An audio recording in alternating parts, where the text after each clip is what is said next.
Hurmatli aziz kuzatuvchilarimiz, mana bu o'sha yo'lni qurayotgan quruvchilarimizning ofisi mana. Bu yerda juda ko'plab texnikalar bor. Texnikalar mana shu yerdan betonlar qilinadi. Mana shu yerga kerakli bo'lgan mahsulotlarni analiz qiladi va ana shu analizdan o'tgan, ana shu eksportdan o'tgan mahsulotlar, qurilish ashyolari keyin ruxsat berilgandan keyin mutaxassislar tomonidan bu yo'lga ishlatilyapti. Bu yo'lni ahamiyati, bu yo'lni xalqimizga nima olib kelishi haqida albatta sizlar juda yaxshi bilasizlar. Bizni kuzatayotganlar orasida akademiklar, professorlar, yo'l sohasi bo'yicha juda ko'p yillardan buyon ishlab mehnat qilgan va nafaqada bo'lganlar ham bo'lishi mumkin. Iqtisodchilar bor, albatta ular o'zlarining fikr va mulohazalarini aytadilar.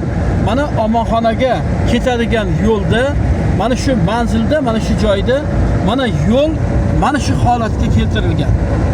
Endi maqtaydigan joyimizni ham, chiroyli joylarimizni ham aytishimiz kerak va bu yo'lni ahamiyati yana shundan iboratki, infratuzilmani ham yaxshilaydi. Bu yerga mana savdo sotiq bilan yoki bo'lmasam bu yerda mana shu to'yxonalar, bar, restoran, oshxonalarni qurish va odamlarni umumiy ovqatlanish korxonalarida xizmatini qiladigan joylarni ochilishi va yuqorida mana Dastagul Ravshanova aytganidek, fikr bildirganidek, bu yerda mana shu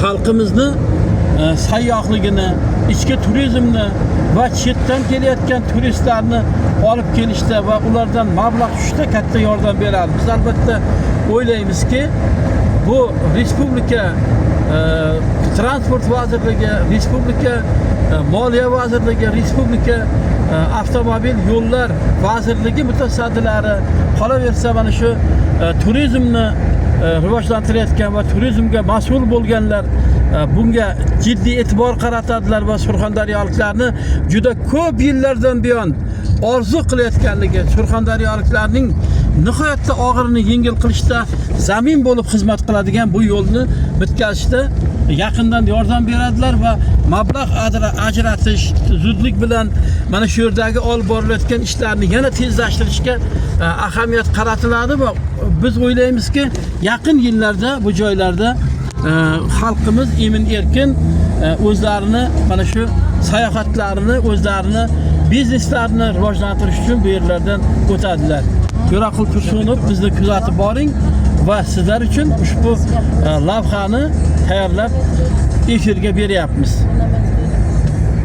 Yaxshi bo'ldi.